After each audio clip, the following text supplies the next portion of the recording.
नमः।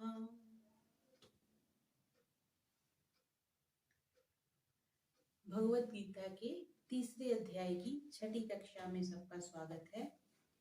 पिछली कक्षा में हमने 19 श्लोक देख लिए थे और 19वें श्लोक में श्री कृष्ण जी महाराज ने अर्जुन को ये कहा था कि तुम निष्काम भाव से कर्म करो और जो अनासक्त होके जो बिना आसक्ति के कर्म करते हो तो उससे तुम क्या करोगे, अपने आप को कर्म बंधन में नहीं बांधोगे और किसकी प्राप्ति कर लोगे, परम की प्राप्ति करोगे। परमात्मा की प्राप्ति तब होती है जब हम आसक्ति को छोड़ करके हम कर्म करते हैं, यानी अनासक्त होके जब हम कर्म करते हैं तब हमें परमात्मा की प्राप्ति होती है। यहाँ पर श्री कृष्ण जी महाराज हमें ये कन्फर्म कर रहे हैं कि कर्म को छोड़ने से या कर्म ना करने से हमारी सद्गति नहीं होती। कर्म को करना तो है लेकिन उसके फल की इच्छा को छोड़ करके जब हम कर्म करते हैं तब हमारी मुक्ति होती है। जैसे कि हमारा ईशोपनिषद भी कहता है न कर्म लिप्यते नरे, उसमें भी कर्म के 4-5 मंत्र आते हैं जिसमें ये व्याख्या करी गई है कि कर्म से हम युक्त नहीं होना चाहते, लेकिन कर्म किए बगैर भी मनुष्य रह नहीं सकता। ये कृष्ण जी महाराज जी ने गीता में भी कह दिया इस बात को कि जब हम बिना कर्म किए नहीं रह सकते तो हमारे पास ऑप्शन क्या है, कर्म भी करना है और कर्म बंधन में भी बांधता है। तो जैसे हम क्या करते हैं, कुछ चेन रिएक्शंस होती हैं, केमिस्ट्री वालों को ये चीज समझ आएगी। तो जब हम एसिड और बेस को मिला देते हैं तो वो रिएक्शन होती है। अगर एसिड और बेस में कुछ हम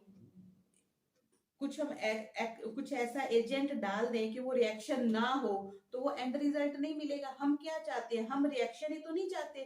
कर्म और कर्म फल की जो हमें रिजल्ट मिल रहा है वो हमें नहीं चाहना, उसकी हमें प्राप्ति नहीं चाहिए। तो हम क्या करते हैं, उस दोनों कड़ी को ब्रेक कर देते हैं। ऐसे ही कर्म करते हैं और कर्म का फल आना है, उसके बीच में हमारा भाव बन गया कि मेरे को इस कर्म का ये फल चाहिए, इस कर्म के प्रति मेरी ये आसक्ति है, तो उस आसक्ति को हटा देना है हमने। जब हटा दिया तो हमें जो बांधने वाला रिजल्ट है हम उससे बच जाएंगे। ऐसा यहाँ पे कृष्ण जी महाराज ने पिछले 19वें श्लोक में ये कहा था। आज हम 20वें से प्रारंभ कर रहे हैं। आसक्ति रहित होकर के जो कर्म करते हैं उसके बारे में आगे बता रही हैं। क्या? कर्मण्येवि संसिद्धिम अस्थिता जनकादयः लोक संग्रहमेवपि संपश्यकं कर्तुमर्हसि। संपश्यत क्या हो गया, देखते हुए, ठीक प्रकार से देखना, अच्छे प्रकार से देखते हैं किस चीज को भी। कर्तुम अर्हसि, तुम अपने कर्म करने के ही योग्य हो, अर्थात कर्म करना ही चाहिए। तुम्हारे पास ऑप्शन क्या है, कर्म करने की ऑप्शन है। कर्मणीय कर्मणा, कर्म के द्वारा, कर्म योग के द्वारा ही संसिद्धि होती है, सिद्धि किसी चीज की, अचीवमेंट, अटेनमेंट हम जिसको कह देते हैं। परम सिद्धि को प्राप्त हुए कौन? जनक आदि ऋषि भी, जो राजा जनक हुए, उन्होंने निष्काम भाव से राज्य किया और मनुष्य मात्र के कल्याण के लिए, समाज के कल्याण के लिए कार्य किया। तो उनका उदाहरण देते हुए श्री कृष्ण जी महाराज कह रहे हैं कि उनके द्वारा ही कर्म योग करते हुए, कर्मों को करते हुए ही तुम परम सिद्धि को प्राप्त हुए। किनकी तरह? जनक आदि की तरह। लोक संग्रह होता है, लोक संग्रह को लोक यहाँ पे कह देंगे, मनुष्यों को भी कह देंगे, शास्त्र को भी कह देते हैं। उनका क्या है? लोक संग्रह एवपि, लोक संग्रह को देखते हुए भी तुम्हें कर्म करना ही योग्य है। लोगों को देखते हुए भी तुम्हें कर्म करना चाहिए। यहाँ पे राजा जनक का नाम क्यों लिया गया? क्योंकि बहुत से राजा जनक से पहले भी लोग हुए हैं जो निष्काम भाव से सेवा करी, जैसे वैवस्वत मनु हुए, इक्ष्वाकु हुए, राजा इक्ष्वाकु हुए, सूर्य हुए। तो उनका नाम ना लेके राजा जनक का इसलिए नाम लिया क्योंकि राजा जनक राजा थे और वो ज्यादा डिस्टेंस नहीं था अर्जुन जी के होने में और राजा जनक के होने में। तो वो इसलिए कह रहे हैं कि तू भी राजघराने का है और जन साधारण को सम्मुख रखते हुए तुम्हें आदर्श स्थापित करना चाहिए कि लोक संग्रह, लोगों को इकट्ठा रखने के लिए, इकट्ठा बनाए रखने के उद्देश्य से भी तुझे कर्म करना चाहिए। कर्म से च्युत नहीं होना चाहिए, कर्म से नहीं हटना चाहिए। क्योंकि अगर तुम कर्म नहीं करोगे तो यहाँ पे कर्मणा एव का योगे ने भी कह सकते थे, अगर सिर्फ योग की बात करते तो तुम सिर्फ योगी बन के बैठो और लोग तुम्हारे इस आचरण को पकड़ेंगे, नहीं। उन्होंने कहा कर्म करते हुए, कैसे कर्म करते हुए, जैसे राजा जनक आदि ने कर्म किए वैसे तुझे भी कर्म करने चाहिए। तो यहाँ पे ऐसा विचार करते हैं कि मनुष्य जन्म जो है मिलना कठिन है, और मनुष्य जन्म के साथ साथ हमें क्या कैसे कर्म करने चाहिए ताकि हमें दोबारा मनुष्य योनि में ही ना आना पड़े। इसलिए कह रहे हैं कि निष्काम भाव से, और निष्काम भाव के लिए गीता ने क्या शब्द प्रयोग किया, यज्ञ अर्थ कर्म, जो हमने कल देखा था। यज्ञ एक विस्तृत टर्म है जिसमें दान देना, परोपकार करना, उपकार करना, धर्म करना, वो सारा जो है वो यज्ञ के अंतर्गत आ जाता है। यज्ञ सिर्फ अग्निहोत्र का नाम यहाँ पे नहीं कहा गया। तो कहता है कर्म योग जो है मुक्ति का स्वतंत्र साधन है। यहाँ पे श्री कृष्ण जी महाराज ने ये चीज को स्पष्ट किया कि राजयोग, राजा आदि लोगों ने भी कर्म योग के द्वारा ही परम सिद्धि को प्राप्त किया है। क्यों? क्योंकि दूसरों की सेवा के लिए, उनको सुख पहुंचाने के लिए उन्होंने राज्य किया। राजा को जो राजपाट मिलता है, या इसको ऐसे भी समझना चाहिए कि अगर हमें किसी संस्था का, किसी आश्रम का, किसी यूनिवर्सिटी का कहीं कोई पद मिलता है तो अपने स्वयं भोग के लिए नहीं मिलता। जैसे हमारे प्रधानमंत्री जी क्या कहते हैं, मैं क्या हूँ, प्रधान सेवक हूँ।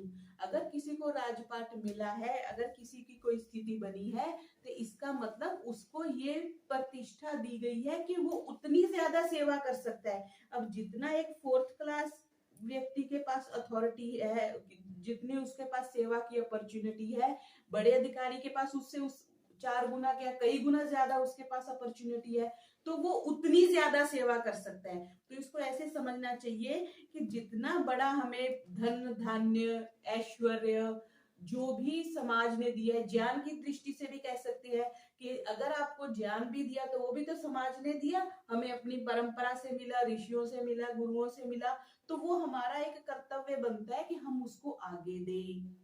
अगर धन धान्य मिला है, ज्यादा मिला है तो उतना बांटो, ऊंचा पद मिला है तो वो दूसरों को देने के लिए मिला है। तो यहाँ पे राजा जनक का एग्जाम्पल देके वो ये कह रहे हैं कि उन्होंने दूसरों को सुख पहुंचाने के लिए राज किया, ना कि सिर्फ भोग भोगने के लिए, ऐश्वर्य के लिए। जैसे हम देखते हैं कि बाद में ये जो मुगल राज के लोग आए, वो उन्होंने सिर्फ अपने ऐश्वर्याम का जीवन व्यतीत किया। तो इसके कारण यहाँ पे ये स्पष्ट हो रहा है कि जो राजपाट मिलना, पद प्रतिष्ठा मिलना, वो भी इसीलिए आपको ग्रांटेड दी जाती है कि आप इस पद का प्रयोग दूसरों के लाभ के लिए करें, दूसरों के परोपकार के लिए करें। 20वें श्लोक को उर्दू में क्या कह रहे हैं ये, अमल से बुजुर्गों ने पाया कमाल, जनक जैसे इंसान हुए बा कमाल, इसी तरह नेकी किए जाओ तुम, जहां को भलाई दिए जाओ तुम, जहां को तुम भलाई दिए जाओ, ये कहा बाकमाल, कमाल के साथ।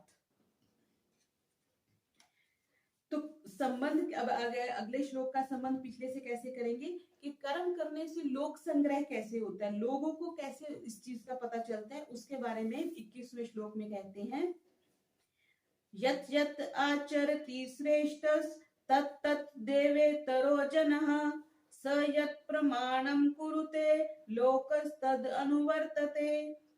अनुवर्तते, अनुवर्तते हम समझते हैं, अनुवर्त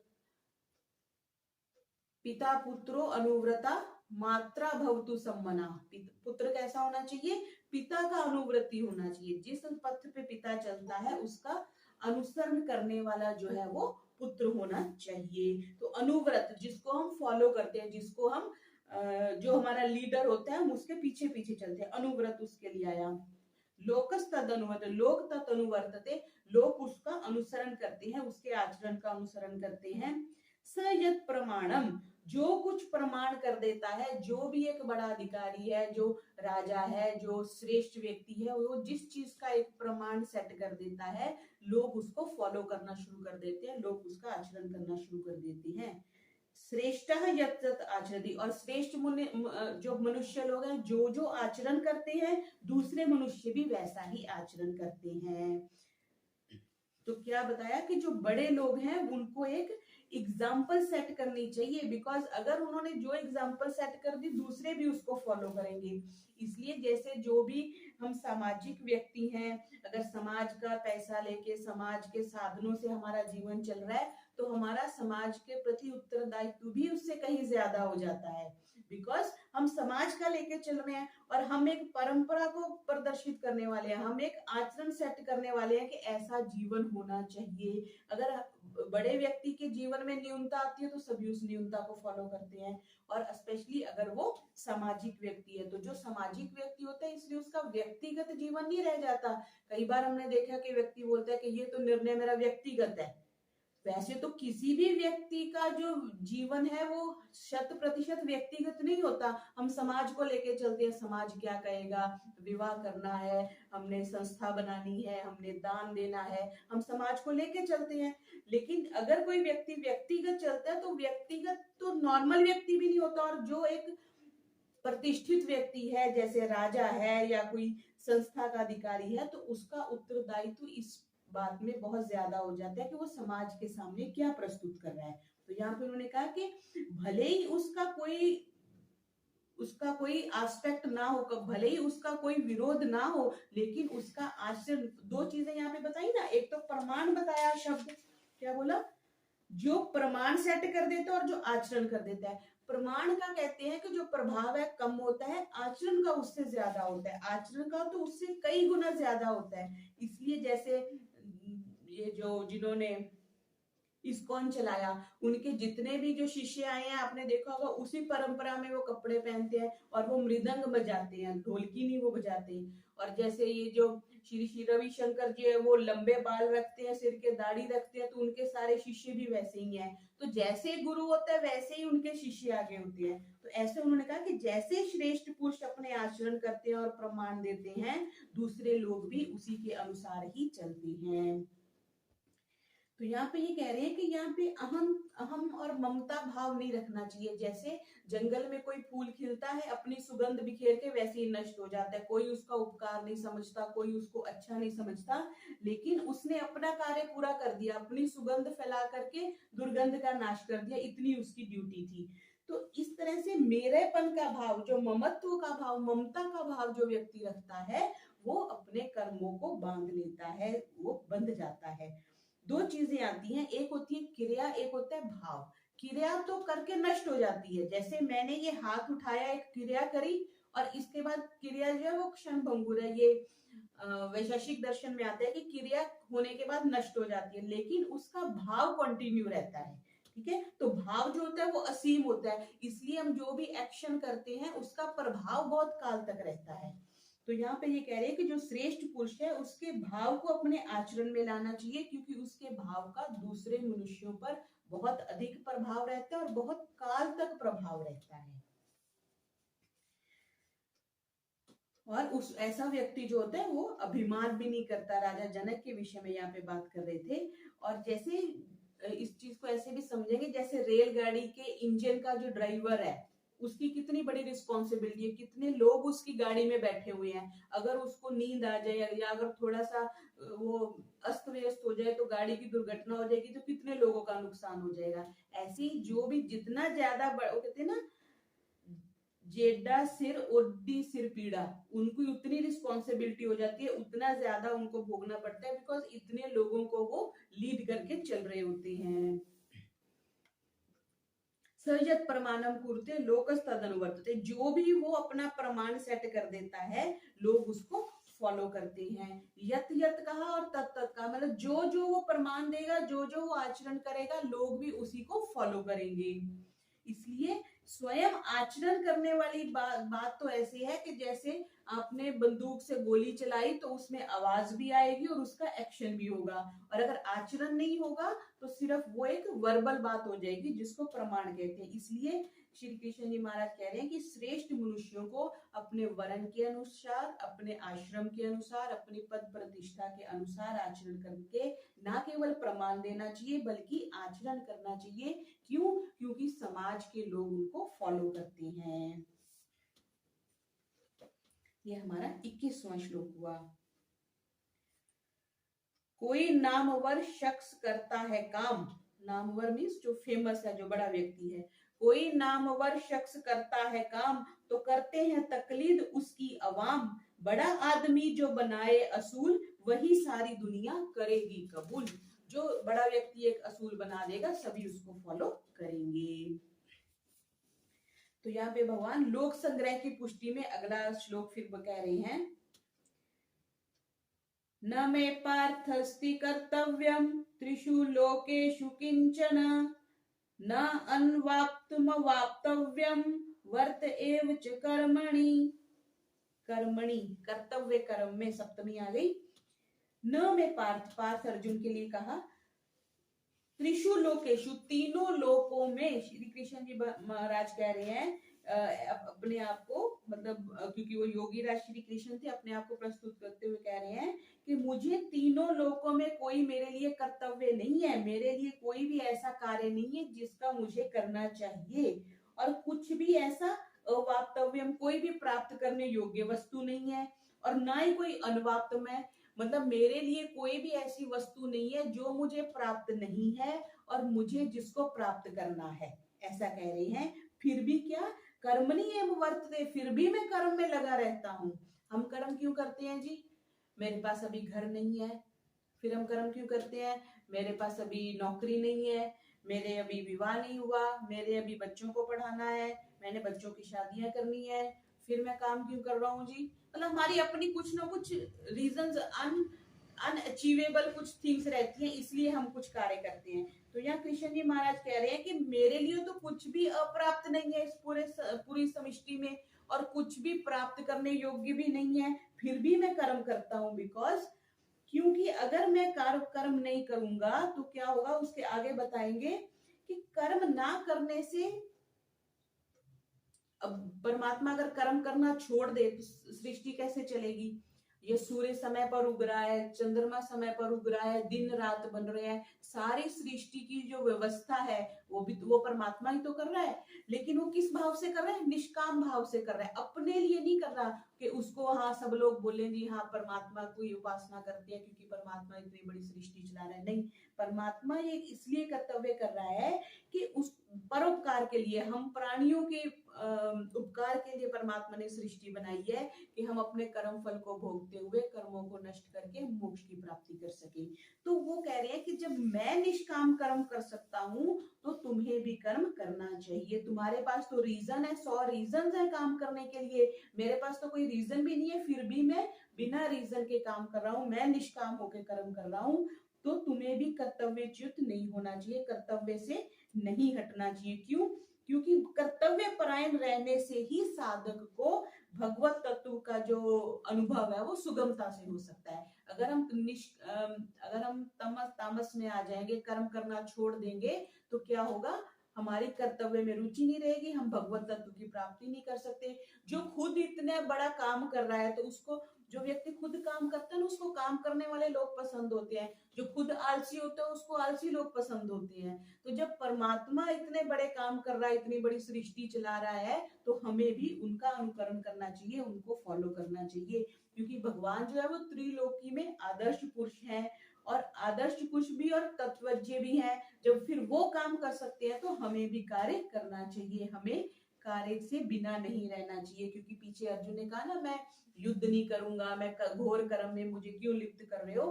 तो यहाँ पे वो उसको बता रहे हैं कि जैसे धर्म की रक्षा के लिए, माना धर्म संरक्षणार्थाय धर्म संस्थापनाय, मेरे ये कर्तव्य है, धर्म की स्थापना के लिए मैं कर्म कर रहा हूँ और सृष्टि में चला रहा हूँ, ताकि निष्काम भाव से मैं परोपकार के लिए सृष्टि बनाई। कुछ लोग बोलते हैं ना, कुछ दिन पहले एक व्यक्ति आए, मुझे कहते जी भगवान ने सृष्टि क्यों बनाई? ये भाई जी प्रश्न कर रहे थे कि भगवान सृष्टि ना बनाता तो अच्छा था ना, सृष्टि बना दी, हमें तो जीना पड़ रहा है, मरना पड़ रहा है, रोटी की व्यवस्था करनी पड़ रही है, इतनी करनी पड़ रही है। तो वो ये भगवान ने सृष्टि बनाई हमारे लाभ के लिए, नहीं तो हम सुषुप्ति में पड़े रहते, जैसे निद्रा में पड़े रहते हैं, बेहोश होके पड़े रहते हैं, प्रलय काल में हम ऐसे ही रहते हैं, तो हमारे कर्म समाप्त नहीं होंगे, हम कभी मोक्ष में जा ही नहीं पाएंगे। तो परमात्मा ने सृष्टि इसलिए बनाई कि हम अपने कर्मों को निपटान करके, कर्म निष्कामी बन करके, परमात्मा की प्राप्ति करके परमात्मा के आनंद में रहे। और परमात्मा का आनंद कितनी देर रहेगा? 36,000 वर्ष 36,000 बार सृष्टि बनेगी और बिगड़ेगी, और तब इतने वर्ष हम आनंद में रहेंगे। और और एक जो सृष्टि है, चार, अभी कितने वर्ष हो गए सृष्टि को बने हुए, इससे 36,000 बार सृष्टि बन के बिगड़ जाएगी, इतनी देर हम परमात्मा के आनंद में रहेंगे। इसलिए उसने अपॉर्चुनिटी दी है। हम कई बार कहते हैं ना, ये एग्जाम लिखना जो आ जाता है 6 महीने बाद, सेमेस्टर में, साल बाद परीक्षा जो आ जाती है, ना परीक्षा आए टेंशन होती है, परीक्षा आती है तभी तो हम आगे प्रमोट होते हैं, नहीं तो हम आज तक नर्सरी के नर्सरी में बैठे होते। जो पढ़ने नहीं गए तो वो किसी पद पे पहुंचे ही नहीं है, ना किसी स्तर पे पहुंचे। तो परीक्षा होना ही अपने आप में एक अच्छी चीज है, जो हमें आगे प्रमोशन देती है, अपलिफ्टमेंट देती है। इसलिए भगवान ने सृष्टि बनाई कि तुम अपने पिछले जो बुरे कर्म है उनको भोग करके, अच्छे कर्म करके तुम्हारी अपलिफ्टमेंट हो जाए, अच्छे लोगों में जाओ, अच्छी योनियों को प्राप्त करो। इसलिए भगवान ने सृष्टि बनाई। इसलिए हमें ये कभी नहीं सोचना चाहिए भगवान ने सृष्टि बना के हमारे लिए कोई समस्या उत्पन्न कर दी। आगे 22वें में, हाँ, तो ये कहा न मैं पार्थ अस्ति, पार्थ अर्जुन को कह रहा है कि मुझे तीनों लोकों में, कृष्ण जी कह रहे हैं, ना तो कुछ कर्तव्य है और ना ही कुछ प्राप्त करने योग्य है और ना ही कुछ अप्राप्त है, फिर भी मैं कर्तव्य कर्म में लगा रहता हूं। इसलिए तुम्हें भी लगातार अपने कर्तव्य कर्म में लगे रहना चाहिए। मुझे देख दुनिया का देना है कुछ, न तीनों जहानों से लेना है कुछ, कमी कुछ नहीं गो मुझे जीनहार, मगर फिर भी रहता हूं मसरूफेकार। जीनहार कह दिया बिल्कुल ही, मगर फिर भी रहता हूं मसरूफेकार। मसरूफ होना कहते हैं व्यस्त होना, बिजी होना, लगे रहना। फिर भी मैं लगा रहता हूँ, किसमें? कार्यों में लगा रहता हूँ, ऐसा श्री कृष्ण जी ने कहा। ये परमात्मा की संदर्भ में कहा उन्होंने। आगे 23वां देखेंगे। यदि ही अहम न वर्तेयम जातु कर्मणि अतंद्रितः मम वर्तम अनुवर्तन्ते मनुष्यः पार्थ सर्वशः। इसके साथ ही 24वां भी देख लेंगे। उत्सिदेयुः लोकाना कुर्याम कर्म चेदहम शंकरस्य च कर्तास्याम उपहन्यामिमा प्रजाः। श्याम उपहन्याम, उपहन्याम कहते हैं नष्ट करने को। क्या? प्रजा, प्रजा को नष्ट करने वाला वो संकर। संकर हमने पीछे बात करी थी, दो चीजों की मिलावट को संकर कहते हैं। जैसे संतरे और मौसमी को मिला करके उन्होंने किन्नू बना दिया, या जैसे खच्चर बना दिया, या जैसे सफेद रंग का बैंगन बना दिया, वो संकर है। दो प्रकार के जीन्स को मिला करके जो नई वस्तु बनती है उसको संकर करना कहते हैं, यानी मिक्स कर देना। जैसे आपने दूध और जल को मिक्स कर दिया तो वो जो कच्ची लस्सी है वो एक तरह से संकर हो गई। उत्सेदेयु मीन्स नष्ट भ्रष्ट हो जाएंगे। लोका, मनुष्य लोक, प्राणियों के लिए कह दिया। न कुर्याम कर्म चेदहम, जो वो मैं अगर कर्म ना करूं तो ये सारे जो लोग हैं ये नष्ट हो जाएंगे। ये 24वें में कहा। पहले में क्या कह रहे हैं कि यदि मैं कर्मणि अतंद्रिता, पीछे एक शब्द आया था समाचर, कि तुम अच्छे प्रकार से आचरण करो, तो उससे संबंधित ही शब्द आया है अतंद्रिता, मीन्स सावधान होकर। कि पार्थ, अगर मैं किसी भी समय सावधान होकर कर्तव्य कर्म को ना करूं तो क्या हो जाएगा? मनुष्य सर्वशः मम वर्तमान, क्योंकि सारे मनुष्य तो मेरे को फॉलो करते हैं, मेरी बात को सुनते हैं, तो क्या हो जाएगा? यदि मैं कर्म ना करूं तो ये सब मनुष्य जो है वो नष्ट भ्रष्ट हो जाएंगे, और मैं क्या हो जाऊंगा? वर्ण संकरता को पैदा करने वाला हो जाऊंगा और समस्त प्रजा को नष्ट करने वाला बन जाऊंगा। ऐसा कृष्ण जी महाराज कह रहे हैं कि अगर मैं सावधानी पूर्वक कर्म ना करूं, और अगर ऐसा हो ही नहीं सकता, और यदि मान ले कि कर्म मैं ना करूं, तो क्या हो जाएगा? सारी जो मनुष्य लोग हैं ये नष्ट भ्रष्ट हो जाएंगे और वर्ण संकर पैदा हो जाएगा। अगर आपको स्मरण होगा तो पीछे अर्जुन ने ये बात कही थी कि अगर मैं युद्ध करूंगा तो मेरा कुल नष्ट हो जाएगा, कुल नष्ट होने से कुल धर्म नष्ट हो जाएगा, धर्म के नष्ट होने से कुल में पाप फैल जाएगा, पाप के फैलने से स्त्रियां दूषित हो जाएंगी, स्त्रियां दूषित होने से वर्ण संकर हो जाएगा। ये 5वें स्टेप पे जाके अर्जुन ने दूसरे अध्याय में ये बात, पहले अध्याय में ये बात कही थी कि मैं वर्ण संकर हो जाएगा। तो इसका उत्तर अब यहाँ पर आके श्री कृष्ण जी महाराज दे रहे हैं कि अगर तुम सावधानी पूर्वक कर्म नहीं करोगे, आलस्य और प्रमाद के वश में होकर अपने जीवन को नष्ट करोगे, कर्मों में शिथिलता आ जाएगी, तो उससे क्या होगा, तुम कर्मों से संबंध विच्छेद नहीं कर पाओगे। संबंध विच्छेद मीन्स कर्म, ये कर्म है, ये हम है, तो हमारा उससे संबंध विच्छेद हो जाना चाहिए। हम कर्मों के साथ संलिप्त होके नहीं रहना चाहते, मिलके नहीं रहना चाहते, क्योंकि साथ कैरी फॉरवर्ड करेंगे तो फिर हमें उसके फल को भोगना पड़ेगा, हम बंधन में आ जाएंगे। तो जैसे जैसे एक पेड़ होता है, उसकी अगर तो टहनी सख्त है तो एकदम से तोड़ेंगे तो वो टूट जाती है, और अगर नरम टहनी होती है तो वो टूटती नहीं है, वो ऐसे छिलका सा है और या तो लटकती रहेगी। लटकते रहने का मतलब उसका कुछ संबंध अभी पेड़ के साथ बना हुआ है। ऐसे ही अगर हम भी किसी इसको ऐसे भी समझ सकते हैं, हम किसी व्यक्ति विशेष का हमें बड़ा स्मरण आता है, तो इसका मतलब हम उससे अभी डिस्कनेक्ट नहीं हुए। अगर डिस्कनेक्ट नहीं हुए तो उसके साथ संबंधित जो कर्म है उनको हमें भोगना पड़ेगा। जैसे वृक्ष के साथ टहनी लटकी हुई है, हम भी उस परिस्थिति के साथ, उस व्यक्ति के साथ या उस घटना के साथ हम बंधे हुए हैं, और उसका हमें फल आगे भोगना पड़ेगा। इसलिए जब हम साधना करते हैं तो हम क्या करते हैं जी, सारे राग को भी खत्म करते हैं, सारे द्वेष को भी खत्म करते हैं। ना तो हमें प्रेम वाले लोगों की आवश्यकता है, ना हमें द्वेष वाले लोगों की आवश्यकता है, और हम क्या हो जाए, हम स्वतंत्र हो जाए, ना इधर का हमें भोगना पड़े ना इधर का भोगना पड़े।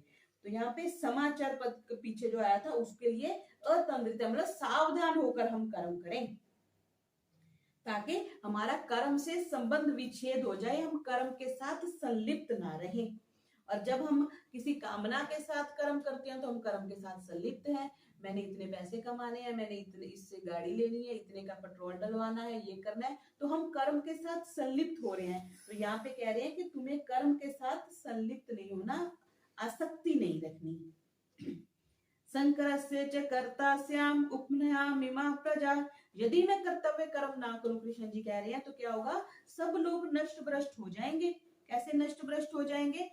पहली बात तो ये कह दी कि यदि मैं सावधान होकर कर्म ना करूं, ना सावधानी करने, कर्म करने में सावधानी ना बरतूं, तो क्या हो जाएगा, सभी मेरे कर्म का अनुसरण करेंगे और सारे असावधानी पूर्वक कर्म करने लग जाएंगे। पहली बात हो जाएगी, या कर्म करना ही छोड़ देंगे, इसलिए भी मुझे सावधानी पूर्वक कर्म करने हैं।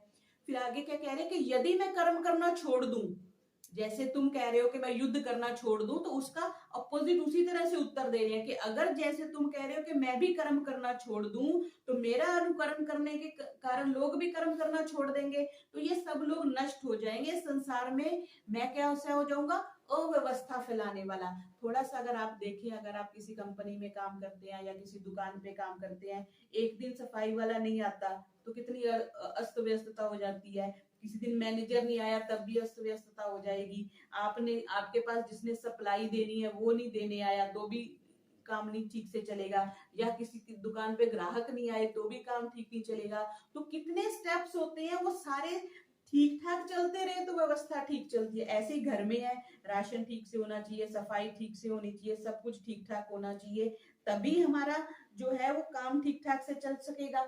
अगर कुछ, तो कृष्ण जी महाराज जी कहते हैं यहाँ पे अस्त व्यस्तता हो जाएगी, सारे अपने कर्म करना छोड़ देंगे। इसलिए भगवान जो है कर्म करते हैं, ईश्वर कर्म करते हैं, कर्मण्यता की जो हम उपदेश देने के लिए तो ये कहते हैं ना कि सदा गतिशील रहो, जैसे सूर्य हमेशा गतिशील है, चंद्र हमेशा गतिशील है, परमात्मा हमेशा एक्टिव रहता है। परमात्मा को कितना हिसाब रखना पड़ रहा है, हमें तो थोड़े से लोग हैं घर के, उनकी व्यवस्था देखनी पड़ती है, भोजन की, अन्न की, पानी की।